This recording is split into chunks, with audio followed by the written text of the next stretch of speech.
Hi there everyone, Dr. Beth Westy here, and I wanted to jump on and talk about a few of the biggest mistakes that women make when they are perimenopausal or reach menopause or postmenopause.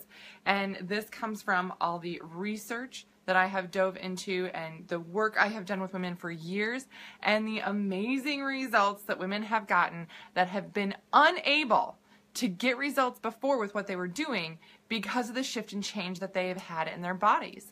So this is something that I've talked about, before, but the way that it's important for women of this age group or, women that are experiencing this. Now you can go through menopause for, yep, it's just that time in your life, okay.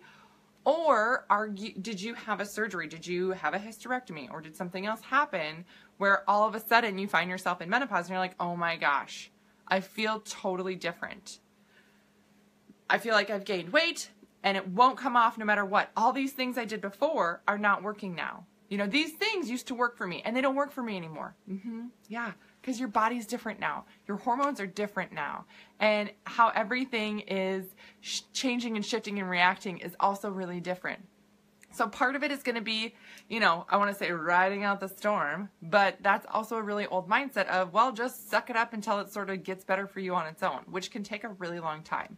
There's so many tactics that you can use to sort of get ahead of the game and be in charge of how you're feeling. So I have this challenge group and it's just for women with menopause. I'm really focused on this group. This is a group of women that I've worked with before, but I really want to serve this group of women because they are left out there with nothing. My book, The Female Fat Solution, does address this specifically, but I'm diving into it with this challenge group. So you can click the link to learn more. But a few of the mistakes that women make here that are so important that you start correcting are not getting enough protein in general. So protein pacing is going to be one of the key things to keep up with. And it's honestly a tough thing to do consistently.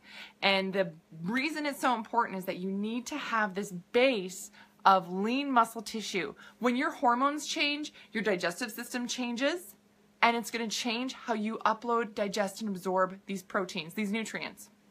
So it's going to be different getting uploaded. It's going to be different how you feel when you eat certain foods. Sometimes women are like, oh, I need to eat less. This is very, very common. Women are like, oh, my hormones are changing. I'm not feeling great. And I'm putting on this weight around my midsection and it's not coming off. I need to eat less. And I'm like, good God, no, no.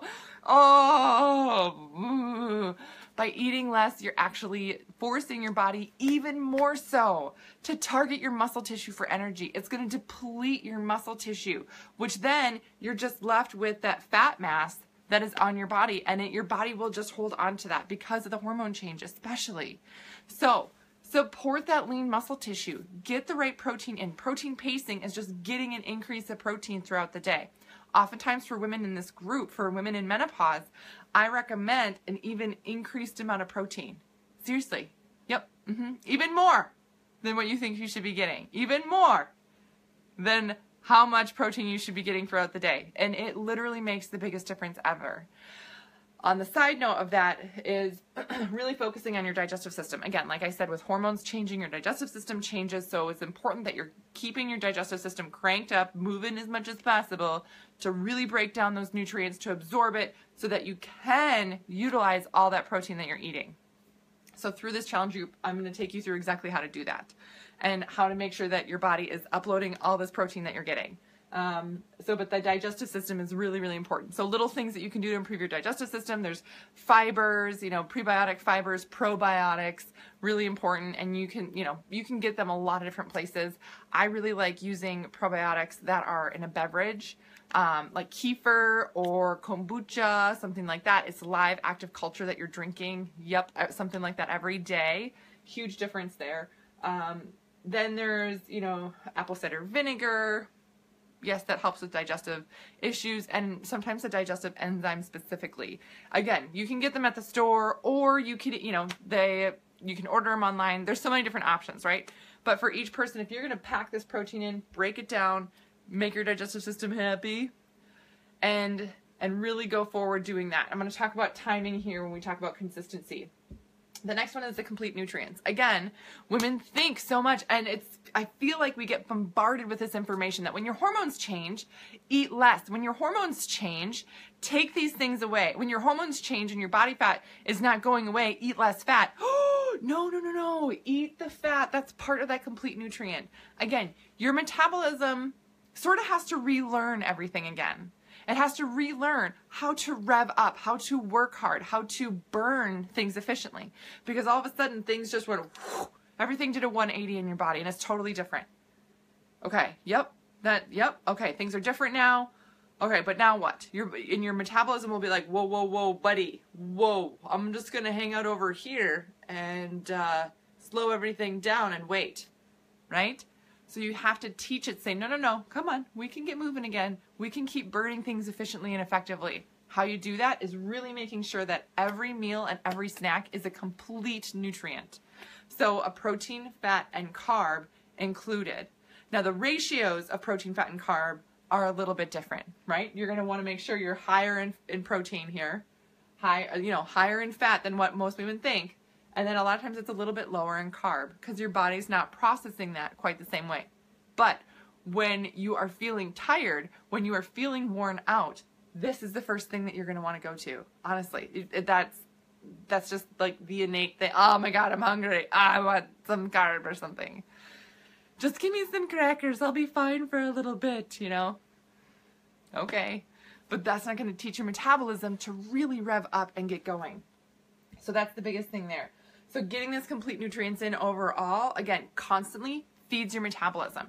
And it really teaches your hormones that no matter what's going on, I'm going to keep my metabolism moving forward. So important keys there, complete nutrients, doing that throughout the day on a consistent basis, very, very critical for moving your metabolism forward. Now, the other thing too, when we talk about consistency, is really sticking with a few of these things. These are baseline things to incorporate, but you got to stick with it.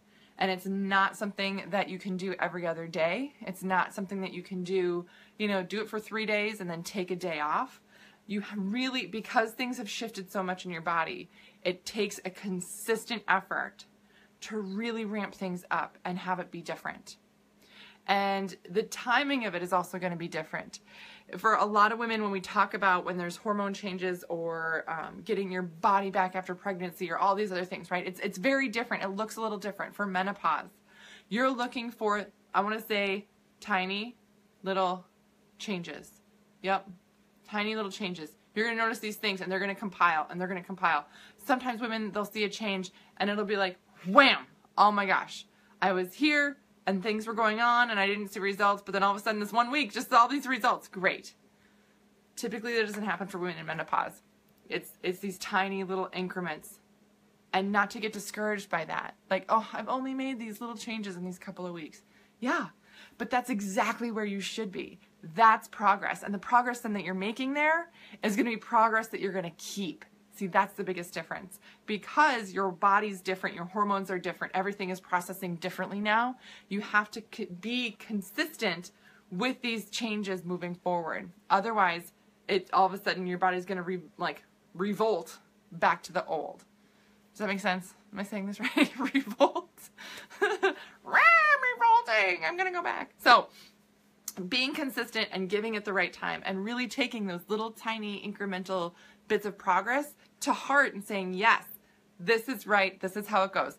And so the reason I do these challenge groups is because I get the opportunity then to work more closely with women, to walk them through these processes and say, you know what?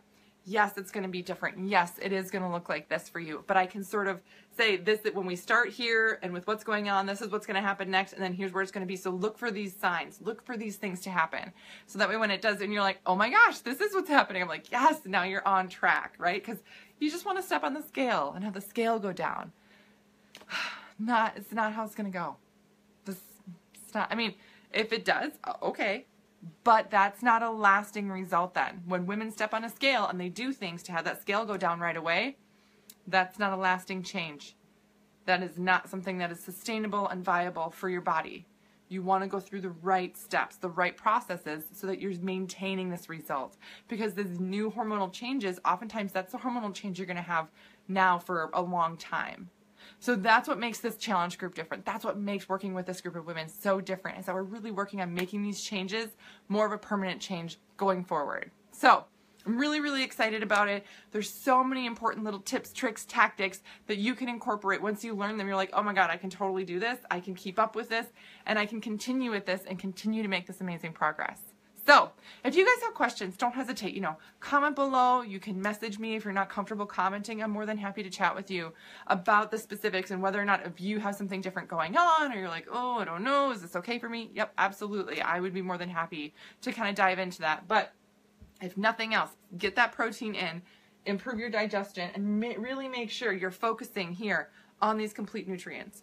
If you cut out one of these things, your body doesn't know how to burn it. And then it will consistently start to store other things as fat. That's how the body reacts. And especially for women, when the hormones change, that's the natural reaction. Oh, this is different. I'm going to take whatever these nutrients are and I'm going to pack it in a fat cell and hold on to it. Oh, yes, my precious. Not what we want. We want to teach your body to burn things. So that's what we're going to do. All right, that's what I got for you guys today. If you have questions, let me know. Otherwise, enjoy the rest of your day, and I will see you later.